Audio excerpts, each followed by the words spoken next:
नमस्कार दोस्तों, मैं Parasnath live high study IAS में आपका स्वागत है। दोस्तों, आज हम लोग आगरा यूनिवर्सिटी के बीएड फर्स्ट ईयर एग्ज़ाम 2025 जो 26 मई 2025 को एग्ज़ाम जो होने जा रहा है, उसके लिए पेपर 103 अर्थात अधिगम एवं शिक्षण या लर्निंग एंड टीचिंग का फुल प्रैक्टिस सेट 6 हल करेंगे। ध्यान रखना आप लोग, इसके पहले 3 प्रैक्टिस सेट हल हो चुका है, 4-5 हो सकता है। अगर नहीं भी होता तो 6-7 इसको मान लीजिए, ठीक है। 6-7 तो हल करेंगे, दोनों मोस्ट इंपॉर्टेंट रहेगा। ध्यान रखना 100 प्रश्न रहेगा, तो एग्जाम में निश्चित रूप से सेम टू सेम प्रश्न आने की संभावना है, इसलिए आप लोग वीडियो को पूरा देखिएगा। ध्यान रखना यह पेपर 80 अंक का होगा, 100 प्रश्न दिया रहेगा, 80 प्रश्न हल करना होगा आप लोगों को, अर्थात एक प्रश्न 1 अंक का। समय 2 घंटे अर्थात 120 मिनट का होगा, 11 से 1। इस पेपर में पास होने के लिए आप लोगों को कम से कम 32 अंक प्राप्त करना होगा, अर्थात 32 प्रश्न सही करना होगा। तो आप लोग क्लियर हैं? 80 अंक का पेपर है, ठीक है। 40%, 80 गुणित 40/100 कर दीजिए, 1 0 से 1 0, 32, मतलब 32 अंक आपको प्राप्त करना अनिवार्य पास होने के लिए। 100 प्रश्न दिया है, 80 प्रश्न आपको हल करना है। इसमें से कम 32 प्रश्न आपका सही होना चाहिए। कैसे? तो आप देख सकते हैं 80 अंक 80 प्रश्न भागे 1 प्रश्न 1 अंक का, और 32 अंक चाहिए आपको पास होने के लिए। तो 32 में 1 से भाग देंगे, कितना आ जाएगा? 32, अर्थात 32 प्रश्न आपका सही होना चाहिए। तो क्लियर है? 100 प्रश्न दिया रहेगा, 80 प्रश्न कोई भी आप हल कीजिए, 32 प्रश्न आपका सही होना चाहिए सभी पेपर में, सिवाय 106 में ध्यान रखना आपका 20 प्रश्न सही होना चाहिए, ठीक है। तो प्रश्नों पर आए, लेकिन उससे पहले प्लीज़ आप लोग वीडियो को ज़्यादा से ज़्यादा शेयर कीजिए, सभी लोगों को लाभ हो सके।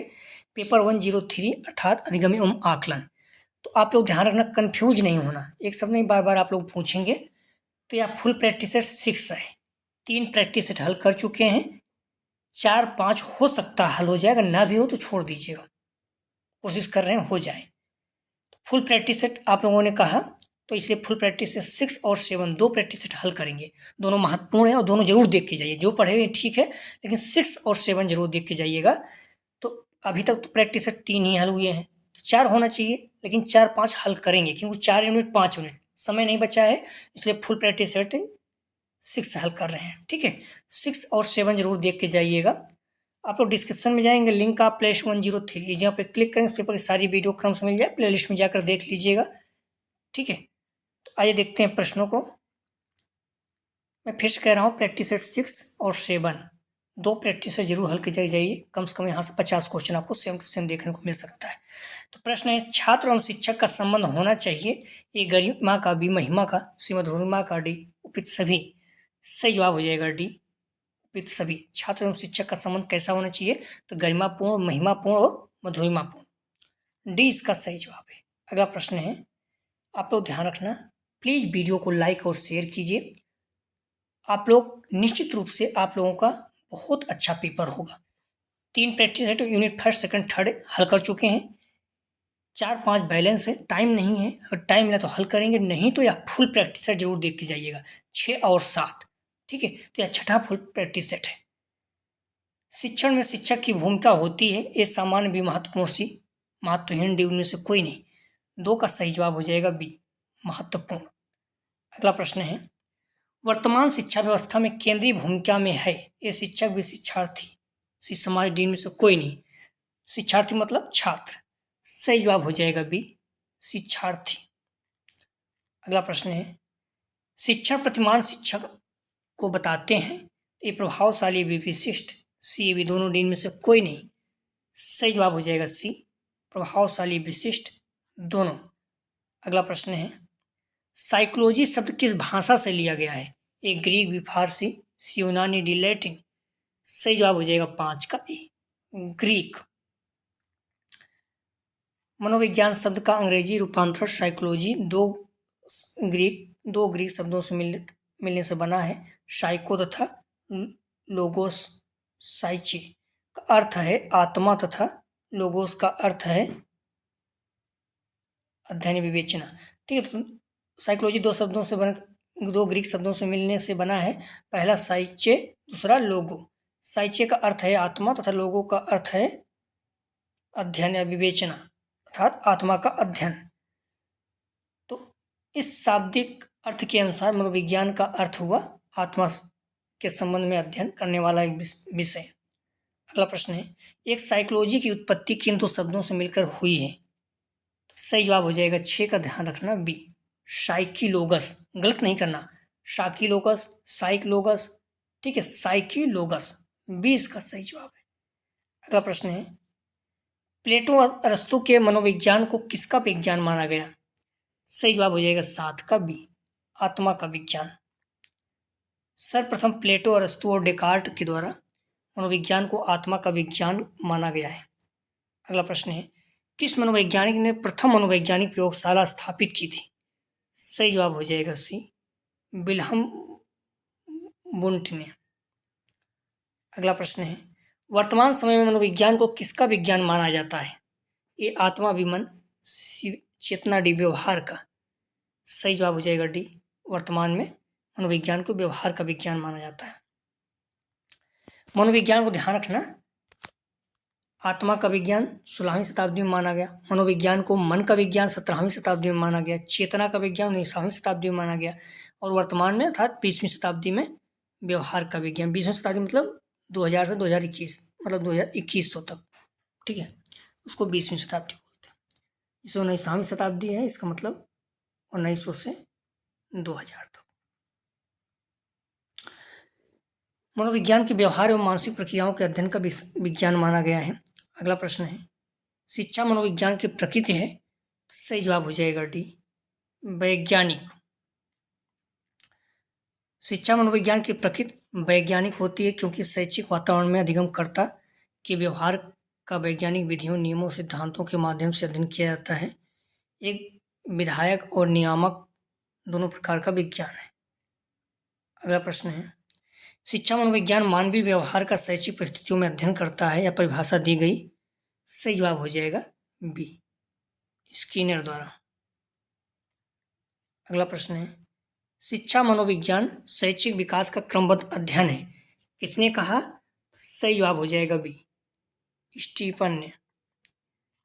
अगला प्रश्न है, सर्वप्रथम मनोविज्ञान ने अपनी आत्मा को त्यागा, तत्पश्चात उसने अपनी चेतना को त्यागा, वर्तमान में वह व्यवहार को अपनाए हुए, किसने कहा? सही जवाब हो जाएगा ए, वुडवर्थ ने। अगला प्रश्न है, शिक्षा में मनोविज्ञान प्रवृत्ति लाने का श्रेय जाता है? सही जवाब हो जाएगा ए, ह्वावेल को। अगला प्रश्न है, मनोविज्ञान है तो ए सकारात्मक विज्ञान भी विज्ञान नहीं बल्कि कला, सी झूठा विज्ञान, डी मानक विज्ञान। सही जवाब हो जाएगा ए, सकारात्मक विज्ञान। अगला प्रश्न है, शैक्षिक मनोविज्ञान एक अध्ययन है तो ए सीखने का भी, शिक्षण का, से शिक्षार्थी का, डी उपयुक्त सभी का। सही जवाब हो जाएगा डी, उपयुक्त सभी का। अगला प्रश्न है, किसने कहा शैक्षिक मनोविज्ञान शैक्षिक अभिव्यक्ति का क्रमबद्ध अध्ययन है? सही जवाब हो जाएगा बी, स्टीफन का। अगला प्रश्न है, किसने कहा शैक्षिक मनोविज्ञान विज्ञान का विज्ञान है, शिक्षा का विज्ञान? किसने कहा शैक्षिक मनोविज्ञान शिक्षा का विज्ञान है? सही जवाब हो जाएगा 18 का ए, एडविन आर्थर और पील ने। शैक्षिक मनोविज्ञान शिक्षा का विज्ञान है, परिभाषा ए पील द्वारा दी गई थी। वेब स्किनर, शैक्षिक मनोविज्ञान विज्ञान की वह शाखा है जो शिक्षण और अधिगम से संबंधित है। क्रो के अनुसार शैक्षिक मनोविज्ञान किसी व्यक्ति के जन्म से लेकर बुढ़ापे तक के अधिगम के अनुभव का वर्णन और व्याख्या करता है। अगला प्रश्न है, शैक्षिक मनोविज्ञान एक शिक्षक को अपने शिक्षण को किसके अनुरूप बनाने में मदद करता है? सही जवाब हो जाएगा 19 का ध्यान रखना, सी शिक्षार्थी के। अगला प्रश्न है, एकल अध्ययन का उद्देश्य होता है तो ए निदान करना, बी उपचार सुधार करना, सी गहन जानकारी, डी उपयुक्त सभी। सही जवाब हो जाएगा 20 का डी, उपयुक्त सभी। अगला प्रश्न है, निदान की प्रवृत्ति प्रयुक्त की जाती है? ए प्रवणता परीक्षण में, बी रुचि परीक्षण में, सी उपलब्धि परीक्षण में, डी उपयुक्त सभी। सही जवाब हो जाएगा डी, उपयुक्त सभी। अगला प्रश्न है, विशिष्ट बालकों की श्रेणी में आते हैं केवल? ए पिछड़े बालक, बी प्रतिभाशाली बालक, सी समस्यात्मक बालक, डी उपयुक्त सभी। सही जवाब हो जाएगा डी उपयुक्त सभी। अगला प्रश्न है, पिछड़ेपन की पहचान होती है ये सामूहिक परीक्षण से, उपलब्धि परीक्षण से, व्यक्तिगत बुद्धि परीक्षण से, डी उपयुक्त सभी से।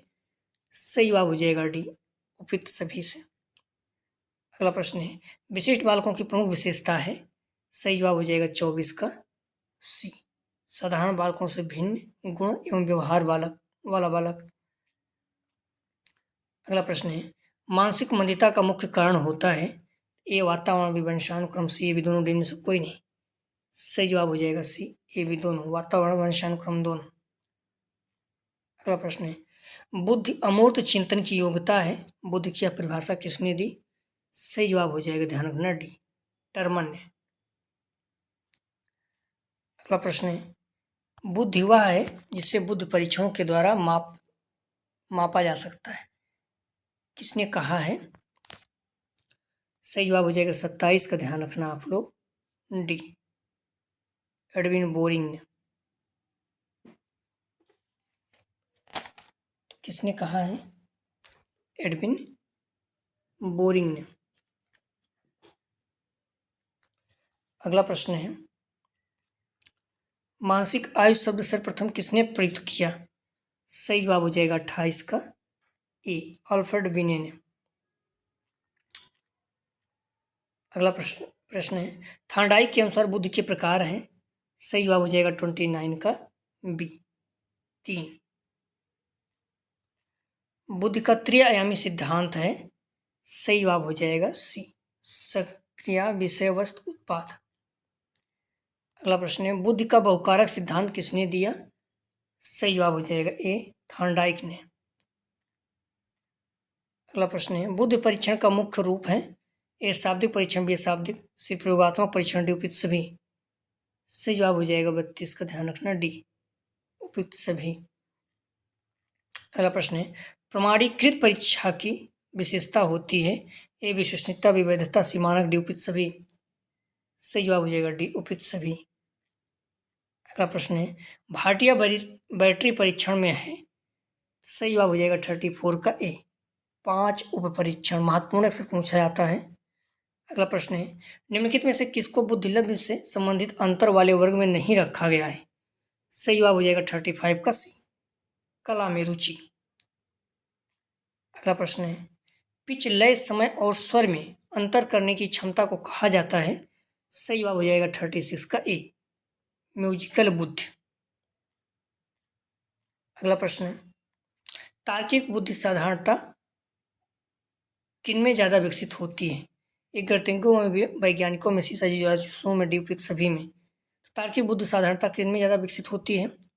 सही जवाब हो जाएगा डी सभी में, गणितज्ञ हो चाहे वैज्ञानिक हो चाहे जासूस हो, सभी में। अगला प्रश्न है, थार्डाइक के अनुसार शिक्षकों, वकीलों, चिकित्सकों एवं दैनिकों में किस प्रकार की बुद्धि पाई जाती है।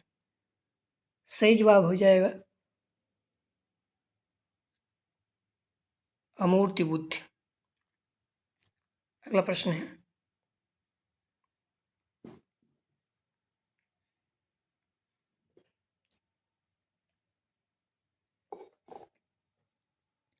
स्टैनफोर्ड विनय परीक्षण के लिए उत्तरदायी विनय निम्नलिखित में से किसको मानसिक विकास का सूचकांक माना।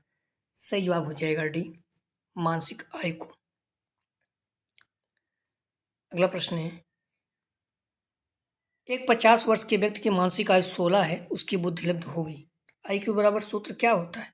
मानसिक आयु अर्थात MA अपान CA गुणित 100, या फिर मानसिक आयु बटे वास्तविक आयु या शारीरिक आयु बटे, ठीक है, मानसिक आयु अपान शारीरिक आयु गुणित 100। तो यहाँ पर मानसिक आयु कितना दिया गया है, अब देख लीजिए। मानसिक आयु 16 वर्ष बटे शारीरिक आयु 50 गुणित 100 कर दीजिए। 50 100 में भाग देंगे 2 आ जाएगा, 16 दूनी 32, 32 आ गया। सही जवाब हो जाएगा 40 का ए 32। बुद्धिलब्ध बराबर मानसिक आयु अपान वास्तविक आयु, मानसिक आयु 16, वास्तविक आयु 50 है, गुणित 100 कर दिया, 32 आ गया। अगला प्रश्न है, स्टैनफोर्ड विनय परीक्षण मापन करता है। सही जवाब हो जाएगा सी बुद्धि का। निम्नलिखित स्तरों में से औसत समूह का चयन कीजिए। सही जवाब हो जाएगा 42 का डी, 90 से 119। अगला प्रश्न है, जब रोहन की मानसिक तथा वास्तविक आयु दोनों का मान 20 है तो उसकी बुद्धिलब्ध का वर्ग होगा। तो बुद्धिलब्ध वर्ग क्या होगा? मानसिक आयु बटे, ठीक है, शारीरिक आयु। तो मानसिक आयु यहाँ पर दोनों बराबर है, मतलब दोनों 20 बटे 20 गुणित 100, ठीक है, बराबर 100 आ जाएगा। 100 का मतलब होता है औसत, ठीक है। तो MA/CA गुणित 100, मानसिक आयु वास्तविक आयु दोनों बराबर है, 20 बटे 100 हो जाएगा, ठीक है। 43 का सही जवाब हो जाएगा, ध्यान रखना, बी, औसत हो जाएगा। औसत मतलब 90 से 110, 90 से 110 जो है ये औसत में आते हैं। अगला प्रश्न है, IQ का सूत्र है। सही जवाब हो जाएगा 44 का सी, MA/CA गुणित 100। 44 का सही जवाब ध्यान रखना गलत है, बी है। IQ का सूत्र क्या है? MA/CA गुणित 100, ठीक है, MA/CA गुणित 100। IQ बराबर क्या होगा? MA/CA गुणित 100, बी इसका सही जवाब।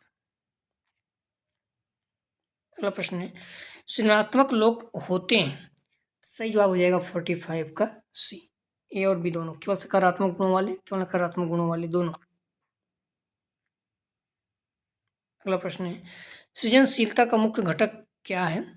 सही जवाब हो जाएगा 46 का, ध्यान रखना, बी, मौलिकता।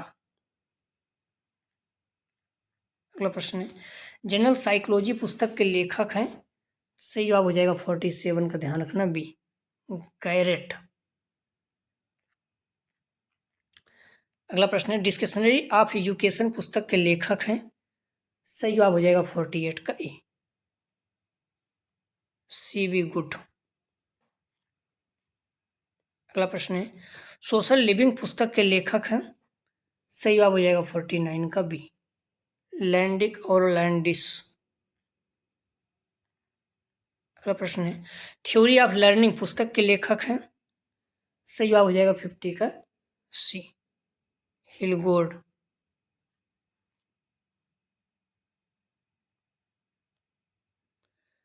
अगला प्रश्न है, लर्निंग थ्योरी फॉर टीचर्स पुस्तक के लेखक हैं।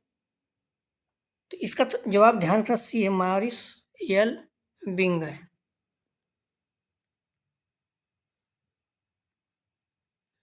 अगला प्रश्न है, एक्शन रिसर्च पुस्तक के लेखक हैं।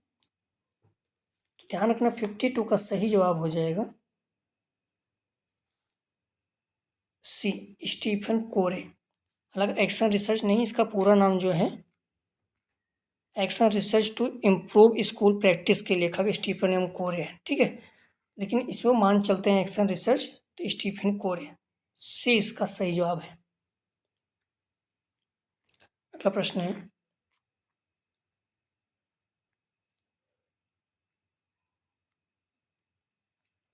इंट्रोडक्शन टू साइकोलॉजी पुस्तक के लेखक हैं। सही जवाब हो जाएगा सी, जेम्स। अगला प्रश्न है, इंट्रोडक्शन साइकोलॉजी पुस्तक के लेखक हैं। सही जवाब हो जाएगा 64 का ए, गिलफोर्ड। अगला प्रश्न है, सामाजिक प्रेरक होते हैं। सही जवाब हो जाएगा 55 का बी, संस्कृत निर्मित। अगला प्रश्न है, जन्मजात अभिप्रेरक हैं। सही जवाब हो जाएगा, ध्यान रखना, ए, 3। अगला प्रश्न है, कौन जन्मजात अभिप्रेरक नहीं है? भूख व प्यास, काम, आदत, निद्रा। सही जवाब हो जाएगा 57 का सी, आदत।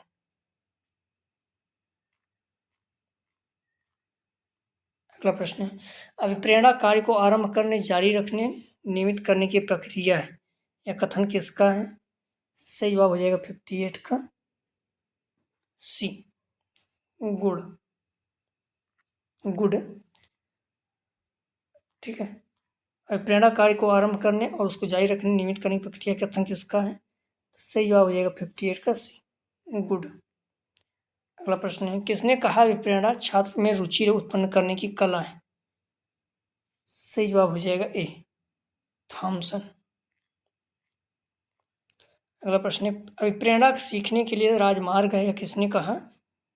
सही जवाब हो जाएगा ए, स्किनर। अगला प्रश्न है, प्रेरणा शब्द लैटिन भाषा के किस शब्द से लिया गया है? सही जवाब हो जाएगा 61 का ए, मूव।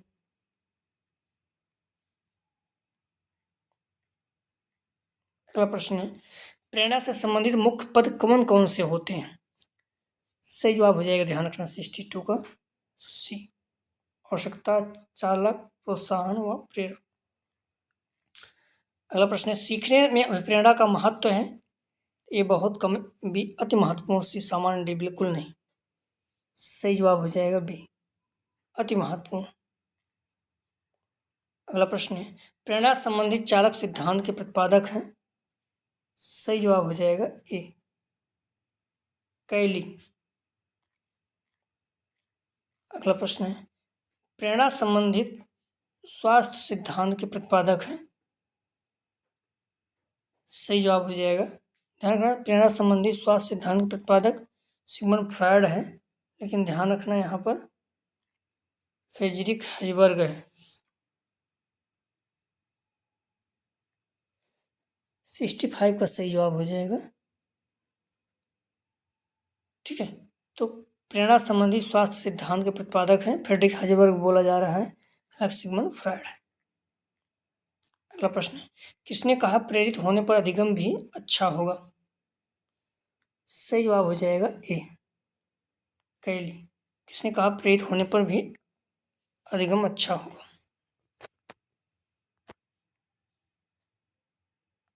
अगला प्रश्न है, छात्रों को प्रेरित करने के निम्न में से उत्तम विधि है? सही जवाब हो जाएगा 67 का बी, प्रशंसा। अगला प्रश्न है, आत्मगौरव है? सही जवाब हो जाएगा 68 का सी, व्यक्तिगत अभिप्रेरक। अगला प्रश्न है, सीखने में सबसे महत्वपूर्ण कारक है? सही जवाब हो जाएगा डी, प्रेरणा। अगला प्रश्न है, सीखना क्या नहीं है? सही जवाब हो जाएगा 70 का बी, सहज व्यवहार। अगला प्रश्न है, क्षेत्र सिद्धांत दिया?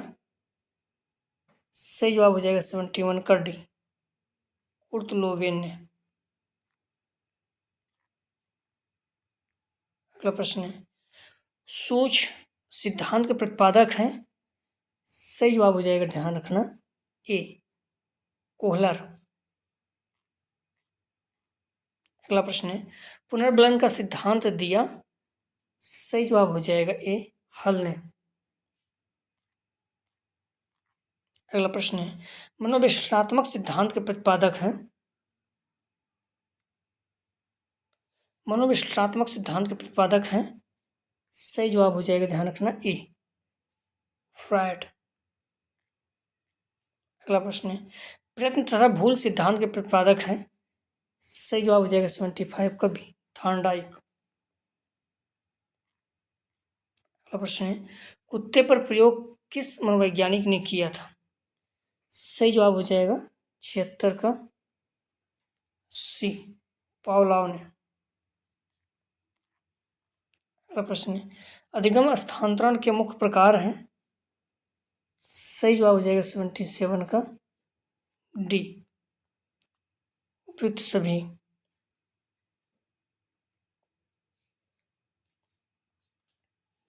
तो 77 का ध्यान रखना, सही जवाब हो जाएगा डी, 6।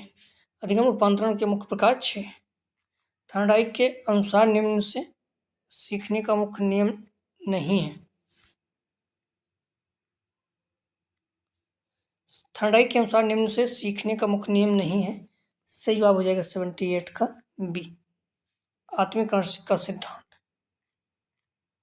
अगला प्रश्न है, संप्रेषण के प्रकार हैं? ये बोलना, सुनना, भी लिखना, पढ़ना, प्रदर्शन, निरीक्षण, डी, उपयुक्त सभी।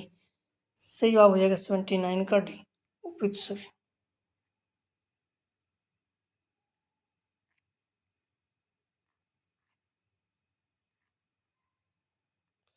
अधिगम रूपांतरण का अर्थ है, सही जवाब हो जाएगा 80 का डी। एक परिस्थिति में प्राप्त ज्ञान का दूसरे परिस्थिति में प्रयोग।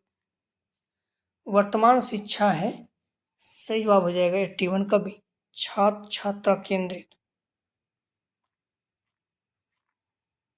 अगला प्रश्न है, शिक्षा एवं अधिगम में संबंध है, सही जवाब हो जाएगा 82 का बी।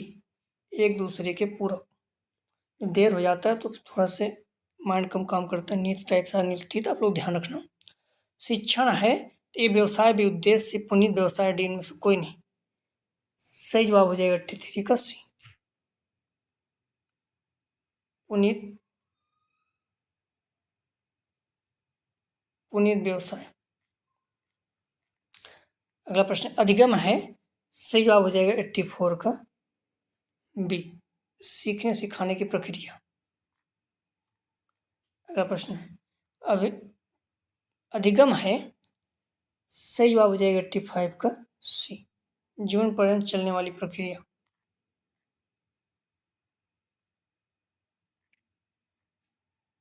आदतों ज्ञान और व्यक्तियों का अर्जन ही अधिगम है, किसने कहा, सही जवाब हो जाएगा 86 का बी।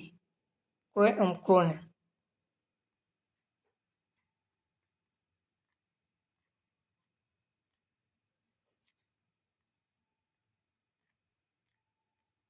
तो अधिगम क्या है, सही जवाब हो जाएगा बी। सीखने सिखाने की प्रक्रिया। अधिगम है, सही जवाब हो जाएगा 85 का सी। जीवन पर्यंत चलने वाली प्रक्रिया।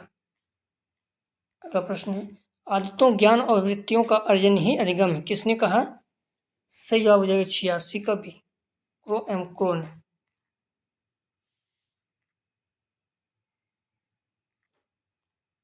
अगला प्रश्न है, किसने कहा व्यवहार में उत्तरोत्तर अनुकूलन की प्रक्रिया ही आरंभ है, सही जवाब हो जाएगा 87 का ए। स्किनर ने कहा। अगला प्रश्न है, डिशैल के अनुसार अधिगम प्रक्रिया के सोपान है, सही जवाब हो जाएगा बी 3। आप लोग ध्यान रखना, इस प्रैक्टिस सेट से कम 25 से 30 क्वेश्चन आएगा। तो 6 है, इसके बाद 7 आएगा, दोनों जरूर देख लीजिएगा कि 3 तक तो हो गया है यूनिट वाइज, 4-5 यूनिट नहीं हुआ है, उसको अपने से पढ़ लीजिए, समय मिलता है तो उसको हल हो जाएगा, नहीं तो फिर आप 3 यूनिट तक पढ़ लीजिए। फुल प्रैक्टिस सेट 6 है, इसके बाद 7 आएगा, 7 पढ़ लीजिएगा। तो अधिगम को प्रभावित करने वाले कारक हैं, एक केवल आंतरिक, केवल बाह्य, आंतरिक बाह्य दोनों डी में से कोई नहीं, सही जवाब हो जाएगा सी। आंतरिक व बाह्य दोनों। अगला प्रश्न है, मिलर एवं डोलार्ड ने अधिगम प्रक्रिया के सोपान बताए हैं, सही जवाब हो जाएगा सी 4। मिलर एवं डोलार्ड ने अधिगम प्रक्रिया के सोपान बताए हैं, सही जवाब हो जाएगा सी 4। अगला प्रश्न है, शिक्षण सूत्र शिक्षण को बनाते हैं, तो नीरस विरोचक सी, ये भी दोनों सी रोचक और प्रभावी दोनों डी में से कोई नहीं। शिक्षण सूत्र शिक्षण को बनाते हैं, सही जवाब हो जाएगा सी, रोचक एवं प्रभावी। अगला प्रश्न है, शिक्षण सूत्र उन तरीकों को बताते हैं जिसमें यह आशा की जाती है कि सिद्धांत प्रयोग में सहायक होंगे, या किसने कहा, सही जवाब हो जाएगा 92 का सी, हगल ने। अगला प्रश्न है, शिक्षण सूत्र सरल से जटिल की ओर सर्वप्रथम किसने प्रस्तुत किया, सही जवाब हो जाएगा सी, हर्बर्ट ने। अगला प्रश्न है, निम्न में से कौन सा शिक्षण सूत्र नहीं है, सही जवाब हो जाएगा 94 का बी। अंधकार से प्रकाश की ओर यह नहीं है, स्थूल से सूक्ष्म, प्रत्यक्ष से अप्रत्यक्ष, पूर्ण से अंश की ओर, सही जवाब हो जाएगा बी, अंधकार से पौषाल।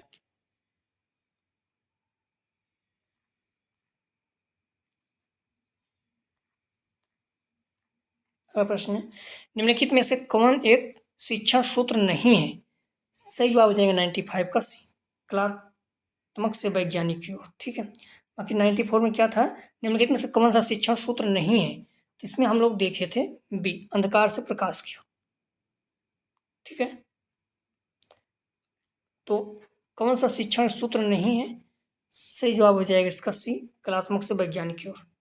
अगला प्रश्न है, शिक्षण सिद्धांत सहायक होते हैं तो ए शिक्षण उद्देश्यों की प्राप्ति, बी शिक्षण को नीरस बनाने में, सी भी दोनों में से कोई नहीं।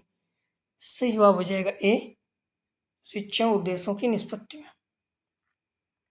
अगला प्रश्न है, निम्नलिखित में से कौन सा सीखने का स्तर नहीं है? ए स्मृति, विबोध, क्रोध, चिंतन। सही जवाब हो जाएगा 97 का सी क्रोध स्तर। ये जो है सीखने का स्तर नहीं है। अगला प्रश्न है, सीखने का उच्चतम स्तर है। सही जवाब हो जाएगा 98 का ए चिंतन स्तर। स्टाफ एनालिसिस पर कार्य किया,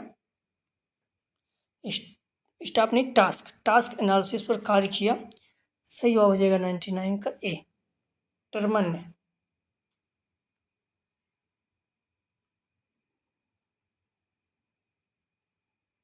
ए टर्मन ने टास्क एनालिसिस पर कार्य किया तो टर्मन ने। अगला प्रश्न है, प्रभावशाली संचार शिक्षण को बनाते हैं।